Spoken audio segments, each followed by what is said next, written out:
Hello students, তোমরা জানো school education ডিপার্টমেন্টের বাংলার যে শিক্ষা পোর্টাল সেখানে মডেল অ্যাক্টিভিটি টাস্কগুলো দেওয়া শুরু হয়েছে।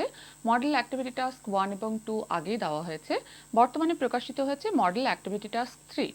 আজ আমরা নবম শ্রেণীর ভৌতবিজ্ঞান বিষয়ের মডেল অ্যাক্টিভিটি টাস্ক 1, 2 এবং 3 এর সমস্যাগুলো সম্পর্কে, প্রশ্নগুলো সম্পর্কে আলোচনা করব। তাহলে চলো শুরু করা যাক। প্রথমেই আসি মডেল অ্যাক্টিভিটি টাস্ক 1 এর 1 নম্বর প্রশ্ন। দেখো, ডাইন ও নিউটন এর মধ্যে সম্পর্কটি প্রতিষ্ঠা করো। কিভাবে করব? আমরা জানি বলের এসআই একক হচ্ছে নিউটন এবং সিজিএস একক হলো ডাইন। তাহলে 1 নিউটন সমান কি লিখতে পারি? বল সমান আমরা জানি ভর ইন্টু ত্বরণ। তাহলে ভর মানে 1 কেজি, ত্বরণ মানে 1 মিটার পার সেকেন্ড স্কোয়ার। তাহলে এটাকে আমি 1 নিউটন সমান লিখতে পারি 1 kg metre per second square. সমান দেখো 1 kg into 1 metre by 1 second square লিখতে পারি। এবারে আমাকে ডাইনে নিয়ে যেতে হবে, তার মানে কি সিজিএস এককে, ভরের সিজিএস এককে গ্রাম, তাহলে 1 কেজি সমান কত? 1000 গ্রাম, ইন্টু দৈর্ঘ্যের সিজিএস একক হচ্ছে সেন্টিমিটার, তাহলে 1 মিটার সমান 100 সেন্টিমিটার বাই 1 সেকেন্ড স্কোয়ার। তাহলে কি পেলাম? ইউনিটটা পেলাম দেখো গ্রাম সেন্টিমিটার পার সেকেন্ড স্কোয়ার, তাই তো? এবং এখানে একের পিঠে 3টে শূন্য আর 2টো শূন্য, তাহলে একের পিঠে 5টা শূন্য মানে 10⁵, তাহলে গ্রাম সেন্টিমিটার পার সেকেন্ড স্কোয়ার মানেই তো ডাইন। তাহলে লিখতে পারি 1 নিউটন সমান 10⁵ ডাইন। এটি হলো ডাইন এবং নিউটনের মধ্যে সম্পর্ক। মডেল অ্যাক্টিভিটি টাস্ক 1 এর 2 নম্বর প্রশ্নে আসি। দেখো, একটি নিস্তড়িত পরমাণুর কে কক্ষে 2টি, এল কক্ষে 8টি এবং এম কক্ষে 2টি ইলেকট্রন আছে। মৌলটির পরমাণু ক্রমাঙ্ক কত? আরও একটা প্রশ্ন এর সঙ্গে যোগ করা আছে, সেটা পরে আসছে। দেখো, প্রথমেই মৌলটির পরমাণু ক্রমাঙ্ক মানে মৌলটির মধ্যে কতগুলো প্রোটন আছে। আমরা জানি কোনো একটা মৌলের পরমাণুতে প্রোটন সংখ্যা সমান ইলেকট্রন সংখ্যা। তাহলে এখানে মোট ইলেকট্রন সংখ্যাটা আমি যদি কাউন্ট করতে পারি, তাহলেই আমি পরমাণু ক্রমাঙ্ক বা প্রোটন সংখ্যাটাও পেয়ে যাব। দেখো, এখানে কে কক্ষে 2টো ইলেকট্রন, এল কক্ষে 8টি ইলেকট্রন এবং এম কক্ষে 2টো ইলেকট্রন আছে। তাহলে মৌলটির মোট ইলেকট্রন সংখ্যা কত? 2 + 8 + 2 মানে 12। তাহলে ইলেকট্রন সংখ্যা 12 হলে প্রোটন সংখ্যাও হচ্ছে 12। তাহলে মৌলটির পরমাণু ক্রমাঙ্ক হলো 12। এর সঙ্গে আরও একটা প্রশ্ন যুক্ত আছে। দেখো, মৌলের পরমাণুটির এম কক্ষের ইলেকট্রন দুটি সরিয়ে নিলে যে আয়ন তৈরি হবে তার সংকেত লেখো। এম কক্ষে 2টো ইলেকট্রন আছে, সেটাকে যদি সরিয়ে নাও তাহলে 2টো ইলেকট্রন কমে যাবে।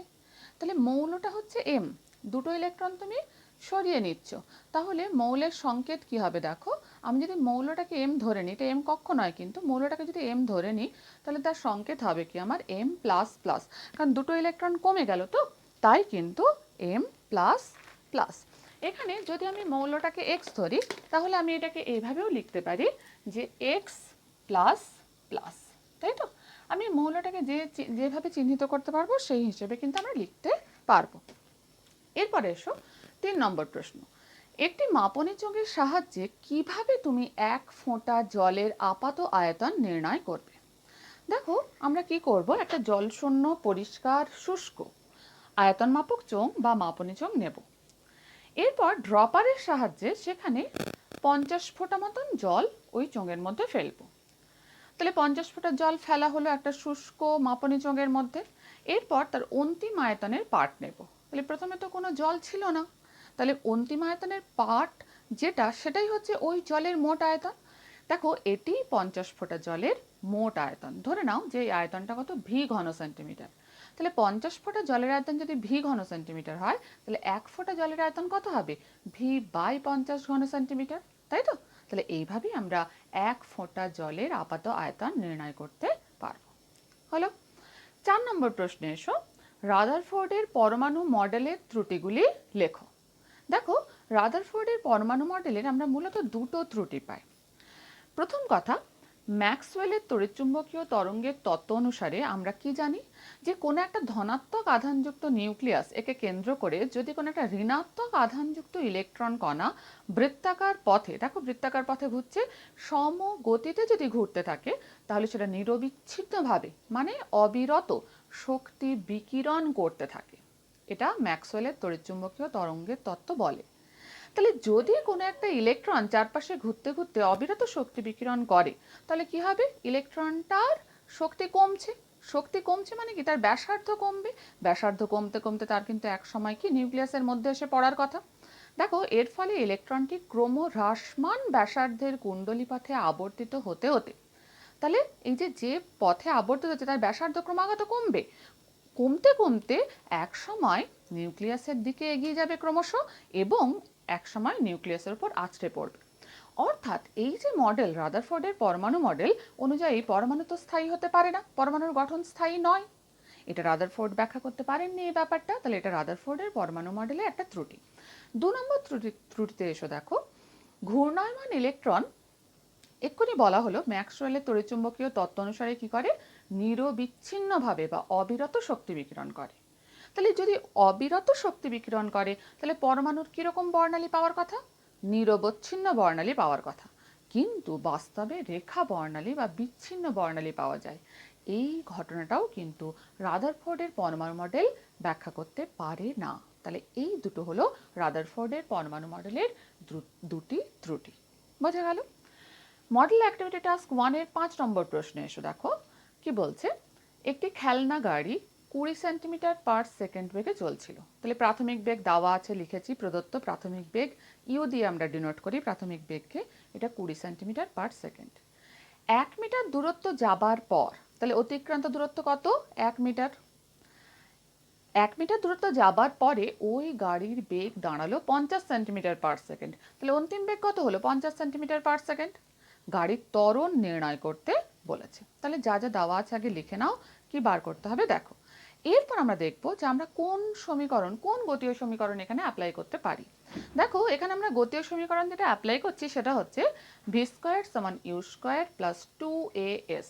ভি হচ্ছে অন্তিম বেগ, তার বর্গ সমান প্রাথমিক বেগের বর্গ প্লাস 2 ইন্টু ত্বরণ ইন্টু দূরত্ব। খেয়াল করো, ভি হচ্ছে 50 সেন্টিমিটার পার সেকেন্ড, বসিয়ে দাও 50 স্কোয়ার সমান প্রাথমিক বেগ হচ্ছে 20, তাহলে 20 স্কোয়ার প্লাস 2 ইন্টু ত্বরণ আমাকে নির্ণয় করতে হবে, এটা এই থাকলো, ইন্টু এস যেটা দূরত্ব সেটা দেখো 1 মিটার দেওয়া আছে, কিন্তু আমি এখানে 100 সেন্টিমিটার বসাবো কেন, আমরা জানি যে কোনো একটা অঙ্ক কিন্তু যে কোনো একটা পদ্ধতিতে করতে হয়, হয় সিজিএস নয় এসআই। যেহেতু এখানে সেন্টিমিটার পার সেকেন্ড, তাই অঙ্কটা আমি সিজিএস পদ্ধতিতে করব, সেন্টিমিটার গ্রাম সেকেন্ড। তাহলে এখানে দূরত্বটাও কিসে নেবো, 1 মিটার, মানে 100 সেন্টিমিটার, তাই এখানে 100 বসালাম। এবার জাস্ট সলভ করব। 50 স্কোয়ার মানে 5 5 25, দুটো শূন্য। 20 স্কোয়ার মানে 2 2 4, দুটো শূন্য, 400কে এপাশে আনলে দেখো মাইনাস হয়ে যায়, 2500 মাইনাস 400 সমান এখানে হলো 200 এ। তাহলে 200 এ সমান বিয়োগ করলে কত হচ্ছে 2100। তাহলে এ সমান কত হচ্ছে 2100/200, 2100 বাই 200 মানে 21/2 মানে 10.5। অর্থাৎ গাড়ির ত্বরণ কত হলো 10.5 সেন্টিমিটার পার সেকেন্ড স্কোয়ার। বোঝা গেল আশা করি। এরপর আমরা আসি দেখো মডেল অ্যাক্টিভিটি টাস্ক 2 এর প্রথম প্রশ্ন কি বলেছে, সত্য মিথ্যা বিচার করো। আইসোবারগুলির ভর সংখ্যা সমান হলেও কিন্তু ভর সমান নয়।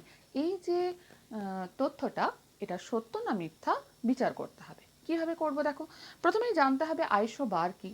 আইসোবার কাকে বলে, ভিন্ন পারমাণবিক সংখ্যা মানে প্রোটন সংখ্যা আলাদা হতে পারে কিন্তু একই ভর সংখ্যা বিশিষ্ট।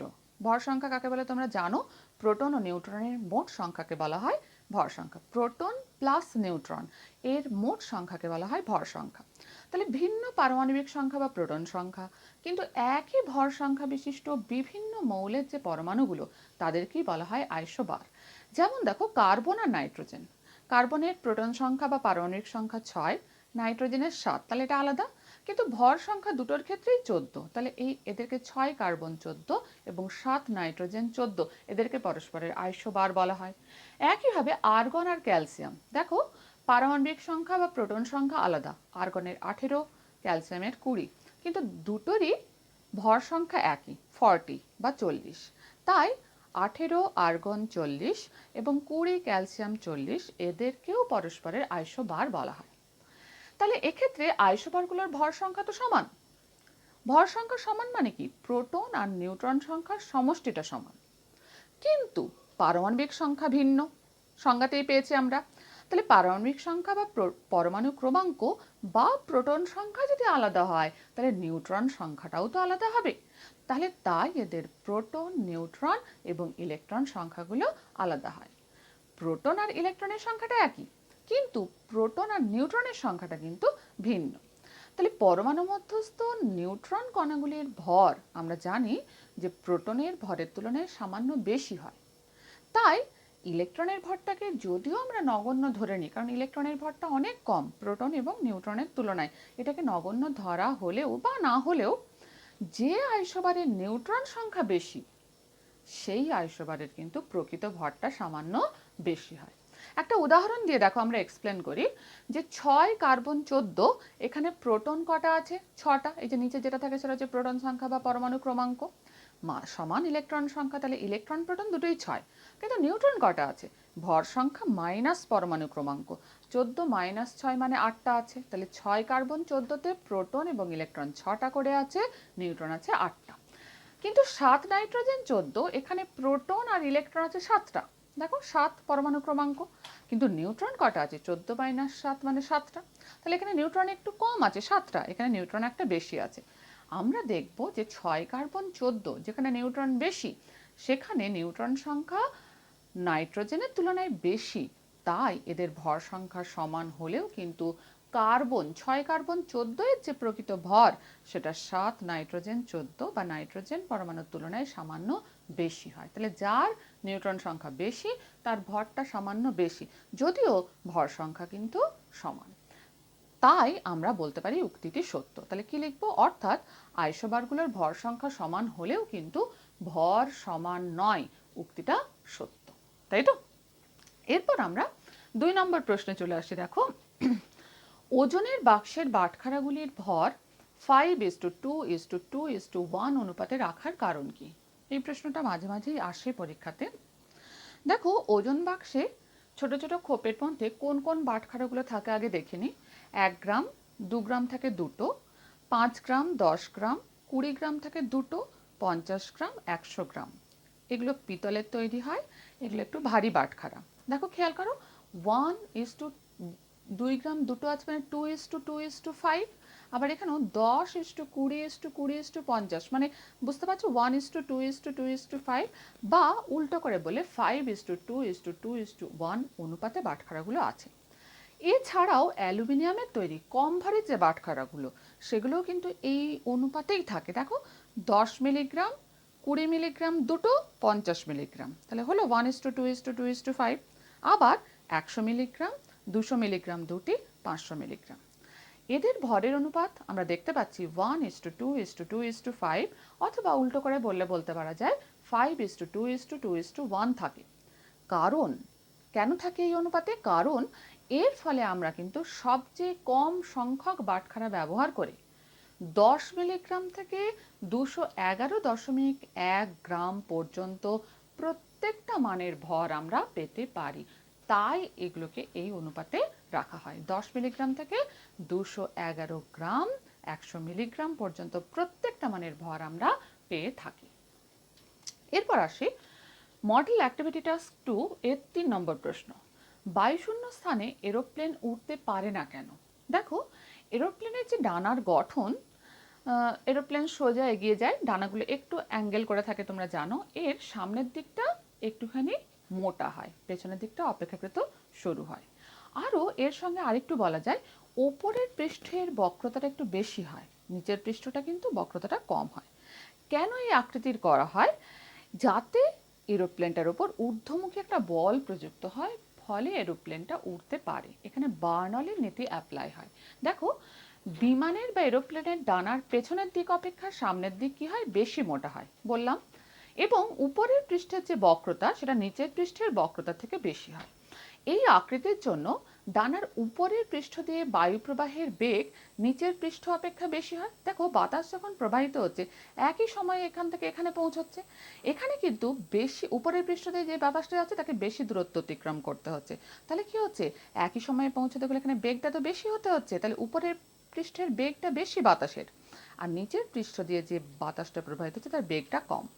আমরা জানি বার্নলের নীতি অনুসারে কোনো অংশে বায়ুর প্রবহন বেগ যদি বেশি হয় তাহলে ওই স্থানে চাপ হ্রাস পায়।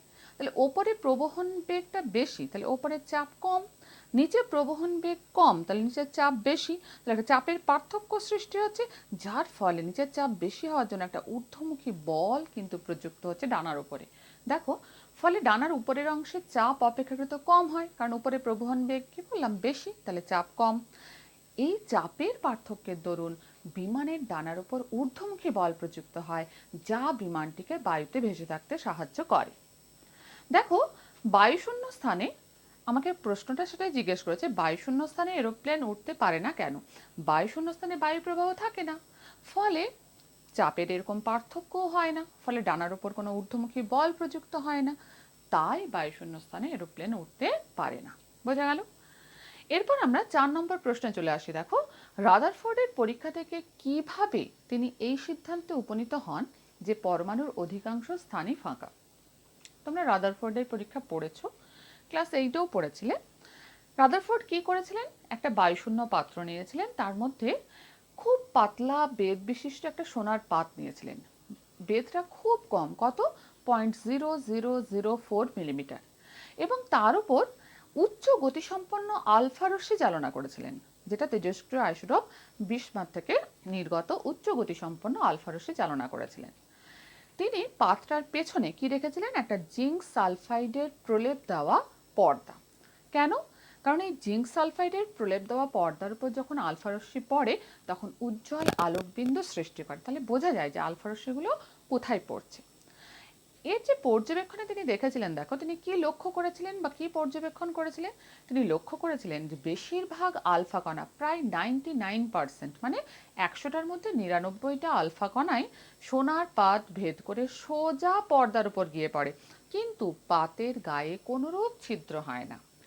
এ থেকেই তিনি সিদ্ধান্ত করেছিলেন যে পরমাণু নিরেট নয়, পরমাণুর বেশিরভাগ স্থানই ফাঁকা। এরপর আসি, দেখো, মডেল অ্যাক্টিভিটি টাস্ক 3 এর প্রথম প্রশ্ন, বিজ্ঞানের বিভিন্ন শাখায় অ্যাভোগাড্রো সংখ্যার গুরুত্ব আলোচনা করো।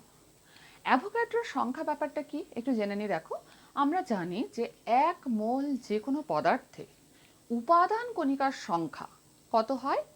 6.022 × 10⁻23। এই যে সংখ্যাটা, এই সংখ্যাটাকেই বলা হয় অ্যাভোগাড্রো সংখ্যা। এক্ষেত্রে উপাদান কণিকা মানে সেটা অণু হতে পারে, পরমাণু হতে পারে, অথবা আয়ন হতে পারে, তাই তো? আরও আমরা জানি যে অ্যাভোগাড্রো সংখ্যক উপাদান কণিকা বিশিষ্ট যে কোনো গ্যাসীয় পদার্থ, মানে কোনো একটা গ্যাসীয় পদার্থ যার মধ্যে 6.022 × 10⁻23টি উপাদান কণিকা রয়েছে, তার আয়তন সর্বদা হয় 22.4 লিটার। এজন্য এই যে আমরা ইনফরমেশনটা পেলাম এখান থেকে, কিন্তু এজন্যই অ্যাভোগাড্রো সংখ্যার সাহায্যে আমরা অনেক কিছু নির্ণয় করতে পারি, সেটাই অ্যাভোগাড্রো সংখ্যার গুরুত্ব। দেখো, এজন্য অ্যাভোগাড্রো সংখ্যার সাহায্যে আমরা কি কি জানতে পারি। দেখো, 1 নম্বর, নির্দিষ্ট পরিমাণ কোনো পদার্থে কত সংখ্যক অণু, পরমাণু বা আয়ন আছে তা সহজেই কিন্তু জানা যায় অ্যাভোগাড্রো সংখ্যার সাহায্যে। 2 নম্বর, অ্যাভোগাড্রো সংখ্যার সাহায্যে এসটিপি বা স্ট্যান্ডার্ড টেম্পারেচার অ্যান্ড প্রেশার এ নির্দিষ্ট আয়তনের কোনো গ্যাসের অণু বা পরমাণু সংখ্যা বলা যায় বা নির্ণয় করা যায়। 3 নম্বর, অ্যাভোগাড্রো সংখ্যার সাহায্যে গ্যাসীয় পদার্থের আণবিক ভর এবং বাষ্প ঘনত্ব নির্ণয় করা যায়। 4 নম্বর, দেখো, অ্যাভোগাড্রো সংখ্যার সাহায্যে আমরা গ্রাম পরমাণু, গ্রাম অণু, পারমাণবিক ভর, আণবিক ভর ইত্যাদির সংজ্ঞা পেতে পারি বা পাওয়া যায়। 5 নম্বর হচ্ছে, অ্যাভোগাড্রো সংখ্যার সাহায্যে কোনো পদার্থের একটি পরমাণু বা অণুর প্রকৃত ভর কিন্তু গণনা করা যায় বা নির্ণয় করা যায়। বোঝা গেল? এরপর আসি, দেখো, মডেল অ্যাক্টিভিটি টাস্ক 3 এর 2 নম্বর প্রশ্ন। এখানে একটা অঙ্ক দিয়েছে, এসটিপিতে গ্যাসীয় এমন একটা যৌগের 3.011 × 10⁻22 সংখ্যক অণুর ভর দেওয়া আছে 3.2 গ্রাম হলে যৌগটির গ্রাম আণবিক গুরুত্ব নির্ণয় করো। গ্রাম আণবিক গুরুত্ব মানেই হচ্ছে মোলার ভর, তাই তো? কিভাবে করব? দেখো, বলা আছে 3.011 × 10⁻22 সংখ্যক অণুর ভর কত? 3.2 গ্রাম। আমরা জানি যে অ্যাভোগাড্রো সংখ্যক অণুর ভর মানেই হচ্ছে মোলার ভর, তাহলে একটি অণুর ভর কত হচ্ছে? 3.2 বাই 3.011 × 10⁻22 গ্রাম। 1 মানে কম, কম মানে ভাগ হয়ে গেল। তাহলে অতএব 6.022 ইন্টু 10⁻23 এতগুলো অণুর ভর কত হবে? গুণ হবে এটা দিয়ে। তাহলে কাটাকাটি করলে দেখো আমরা কি পাচ্ছি, এখান থেকে আমরা যে জিনিসটা পাবো সেটা হলো, কাটাকাটি করো দেখো, 3.011 দিয়ে যদি 6.022কে কাটো তাহলে এখানে 2 পাচ্ছ, তাই তো? তাহলে দেখো আমরা যেটা পাচ্ছি সেটা হচ্ছে, আর 10⁻22 দিয়ে যদি 10⁻23কে কাটো তাহলে এখানে 10 পাচ্ছ, তাই তো? তাহলে 20 ইন্টু 3.2 কত হচ্ছে? 3.2কে 2 দিয়ে গুণ করলে 6.4 ইন্টু 10 মানে 64 গ্রাম। তাহলে আমরা পেয়ে গেলাম গ্যাসটির মোলার ভর বা গ্রাম আণবিক গুরুত্ব হচ্ছে 64 গ্রাম। আরও বলেছে যে এসটিপিতে 3.2 গ্রাম গ্যাসীয় যৌগটির আয়তন কত লিটার। দেখো আমরা পেয়েছি যে গ্রাম আণবিক গুরুত্ব 64 গ্রাম, মানে কি 64 গ্রাম গ্যাসীয় যৌগটির আয়তন হচ্ছে 22.4 লিটার, কারণ 1 মোল যে কোনো গ্যাসের আয়তন হয় 22.4 লিটার। তাহলে 1 গ্রাম গ্যাসীয় যৌগটির আয়তন হচ্ছে কত? 22.4 বাই 64 লিটার। তাহলে অতএব 3.2 গ্রাম গ্যাসীয় যৌগটির আয়তন হচ্ছে গুণিত 3.2 মানে 1.12 লিটার। তাহলে আমরা বলতে পারি যৌগটির গ্রাম আণবিক গুরুত্ব 64 গ্রাম এবং এসটিপিতে 3.2 গ্রাম গ্যাসীয় যৌগটির আয়তন 1.12 লিটার। এবার আসি মডেল অ্যাক্টিভিটি টাস্ক 3 এর 3 নম্বর প্রশ্ন। দেখো কোনো ব্যক্তি হাতে একটি সুটকেস ভূমির সঙ্গে লম্বভাবে ঝুলিয়ে অনুভূমিক তল বরাবর হেঁটে গেলে অভিকর্ষ বলের বিরুদ্ধে কৃতকার্যের মান কত হবে ব্যাখ্যা করো। দেখো এখানে একটা মানুষ, হাতে একটা সুটকেস আছে, তাহলে সুটকেসের উপর অভিকর্ষ বল প্রয়োগ হচ্ছে কোন দিকে? নিচের দিকে বা ভূমির দিকে। এবং যেহেতু অনুভূমিকভাবে হেঁটে যাচ্ছে, সরণ ঘটছে কোন বরাবর? এই বরাবর, ভূমির সমান্তরালে। তাহলে এক্ষেত্রে প্রযুক্ত বল এবং সরণের মধ্যবর্তী কোণ কত? 90 ডিগ্রি। দেখো এক্ষেত্রে সুটকেসের উপর অভিকর্ষ বল ক্রিয়া করছে নিচের দিকে বা পৃথিবীর কেন্দ্রের দিকে, এবং সরণ ঘটছে ভূমির সমান্তরালে, অর্থাৎ অভিকর্ষ বলের লম্ব অভিমুখে। ফলে অভিকর্ষ বল এবং সরণের মধ্যবর্তী কোণ হচ্ছে কত? 90 ডিগ্রি, কারণ আমরা দেখতে পাচ্ছি লম্বভাবে বা সমকোণে রয়েছে। তাহলে অভিকর্ষ বলের বিরুদ্ধে কৃতকার্য কত হবে? আমরা জানি কৃতকার্য মানে কি? বল ইন্টু সরণ। কিন্তু এক্ষেত্রে আমরা সরণের অভিমুখে বলের উপাংশ নিই, তাই তো? তাহলে এক্ষেত্রে F cos theta into S, তাহলে এফ এস কস থিটা বসিয়ে দাও। দেখো থিটা সমান 90 ডিগ্রি, কস 90 ডিগ্রির মান সবসময় শূন্য হয়, তাহলে এক্ষেত্রে অভিকর্ষ বলের বিরুদ্ধে কৃতকার্যের মান কত? শূন্য। বোঝা গেল? এরপর আমরা আসি মডেল অ্যাক্টিভিটি টাস্ক 3 এর 4 নম্বর প্রশ্নে। দেখো 4 নম্বর প্রশ্ন বলেছে একটি 100 গ্রাম ভরের বস্তু 50 মিটার উচ্চতা থেকে বাধাহীনভাবে পড়তে শুরু করার 3 সেকেন্ড পরে তার গতিশক্তি কত হবে নির্ণয় করো। তাহলে কি কি দেওয়া আছে আগে লিখে নাও। ভর হচ্ছে 100 গ্রাম। দেখো আমরা লিখেছি ভর সমান কত? 100 গ্রাম। 500 মিটার উচ্চতা থেকে বাধাহীনভাবে পড়ছে, তাহলে মোট উচ্চতা কত? 500 মিটার, তাই তো? আচ্ছা, 3 সেকেন্ড পর সময় কত? 3 সেকেন্ড। তার গতিশক্তি কত হবে? তাহলে 3 সেকেন্ড পর ধরলাম যে এখান থেকে পড়তে শুরু করছিল, 3 সেকেন্ড পর এই জায়গায় বি পয়েন্টে এসে পৌঁছলো। তাহলে এখানে গতিশক্তি নির্ণয় করতে গেলে গতিবেগটা নির্ণয় করতে হবে। ধরলাম যে এক্ষেত্রে গতিবেগ হচ্ছে কত? ভি। এখানে অন্তিম গতিবেগ বলতে 3 সেকেন্ড পরের গতিবেগটার কথা বলা হয়েছে, তাই তো? এক্ষেত্রে দেখো যে প্রাথমিক গতিবেগ কিন্তু শূন্য, প্রথমে কোনো গতিবেগ ছিল না। তাহলে এক্ষেত্রে আমরা প্রথমে ভি বার করব। কীভাবে বার করব? গতীয় সমীকরণ থেকে। কোন সমীকরণ ব্যবহার করব? দেখো ভি সমান ইউ প্লাস জিটি। কেন? ইউ আমরা জানি শূন্য, জি মানে অভিকর্ষ ত্বরণ 9.8 এবং টি সময় হচ্ছে 3। তাহলে এক্ষেত্রে আমি ভি বার করে ফেললাম 9.8 ইন্টু 3 মানে হচ্ছে 29.4 মিটার পার সেকেন্ড। যখনই ভি বেরিয়ে গেল তখনই আমরা 3 সেকেন্ড পর গতিশক্তিও বার করতে পারবো, half M V square. Just বসিয়ে দাও। এখানে খেয়াল করো আমরা অঙ্কটা কিসে করছি? এসআই পদ্ধতিতে। তাহলে এসআই পদ্ধতিতে কিন্তু গ্রামটাকে কেজিতে কনভার্ট করে নিতে হবে। তাহলে 100 গ্রাম সমান 0.1 কেজি আমি করেছি। তাহলে 3 সেকেন্ড পর গতিশক্তি কত হচ্ছে? হাফ এম ভি স্কোয়ার, মানে হাফ ইন্টু 0.1 ইন্টু 29.4 তার হোল স্কোয়ার। তাহলে কত পেলাম? 43.218 জুল। এই অঙ্কটাকে আমরা আরেকভাবে করতে পারি, অল্টারনেটিভ ওয়ে বা অথবা দিয়ে অন্যভাবে আমরা করতে পারি। দেখো কিভাবে আমরা এখানে যদি করি যে শক্তির সংরক্ষণ সূত্রটাকে যদি অ্যাপ্লাই করি, আমরা জানি যে অবাধে কোনো একটা বস্তু যখন পড়ে তখন প্রত্যেকটা পয়েন্টে তার মোট স্থিতিশক্তি এবং গতিশক্তি অর্থাৎ মোট যান্ত্রিক শক্তি ধ্রুবক থাকে, তাই তো? তাহলে এখানে তুমি আগে হিসেব করে নাও যে 3 সেকেন্ডে কতটা দূরত্ব পড়ছে। দেখো দূরত্ব বার করতে গেলে অন্য গতীয় সমীকরণ অ্যাপ্লাই করব, এর সমান UT plus half GT square. প্রাথমিক গতিবেগ শূন্য, তাহলে ইউটিটা শূন্য হয়ে গেল। হাফ ইন্টু জি মানে হচ্ছে অভিকর্ষীয় ত্বরণ 9.8 metre per second square SI পদ্ধতিতে, ইন্টু সময় দেওয়া আছে 3, তাহলে 3 স্কোয়ার, তাহলে এটা হচ্ছে কত 4.9 ইন্টু 9 মানে 44.1 মিটার দূরত্ব নামছে 3 সেকেন্ডে। তাহলে আমি দূরত্বটা পেয়ে গেলাম। এবারে শক্তির সংরক্ষণ সূত্রানুসারে আমরা কি লিখতে পারি দেখো, এ বিন্দুতে মোট শক্তি সমান বি বিন্দুতে মোট শক্তি। এ বিন্দুতে মোট শক্তি কত, পুরোটাই স্থিতিশক্তি, কারণ এখানে প্রাথমিক গতিবেগ শূন্য, তাহলে এম জি ইন্টু ধরলাম টোটাল উচ্চতাটা হচ্ছে ক্যাপিটাল এইচ, তাহলে এম জি ক্যাপিটাল এইচ মানে আমরা জানি 500 মিটার, তাই তো? আচ্ছা, সমান বি বিন্দুতে মোট শক্তি কত হবে। এখানে যখন পড়তে শুরু করছে তখন স্থিতিশক্তি ক্রমশ কমছে এবং গতিশক্তি ক্রমশ বাড়ছে, তাহলে এখানে গতিবেগ যেহেতু ভি, তাই গতিশক্তি হচ্ছে হাফ এম ভি স্কোয়ার।